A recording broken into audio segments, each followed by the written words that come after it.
Il-gazzetta Il-Mument tal-Ħadd ser tkun edizzjoni speċjali b'56 paġna li tinkludi suppliment speċjali bil-kandidati kollha tal-Partit Nazzjonalista li se jikkontestaw l-elezzjoni ġenerali ta' 30 ta' Mejju fuq id-distretti kollha. Il-gazzetta se tinkludi wkoll suppliment ieħor bil-proposti prinċipali tal-Partit Nazzjonalista u l-aħħar aħbarijiet dwar l-elezzjoni ġenerali u l-attivitajiet ippjanati mill-Partit Nazzjonalista sa tmiem il-kampanja il-ħamis li ġej meta dakinhar isir il-Mass Festival.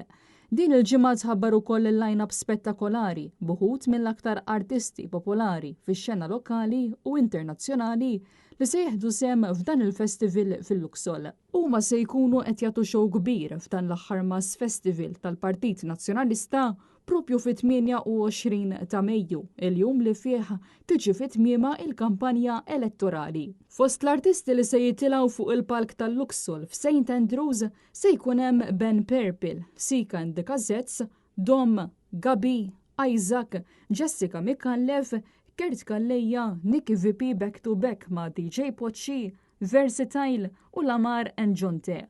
Biex imbagħad il-qofol tal-festival jintlaħaq bl-ispettaklu minn wieħed mill-aqwa DJs fid-dinja Dimitri Vegas. Għall-aħħar jum tal-kampanja elettorali, il-Partit Nazzjonalista se jkun qed jorganizza dan il-Mass Festival kbir fil-Luxol Grounds fejn eluf mistennija jingħaqdu għal-lejl ta' mużika, divertiment u atmosfera li ma bħala. Il-festival se jibda fl-4:30 ta' wara nofsinhar u se jibqa' għaddej sa tard bil-lejl.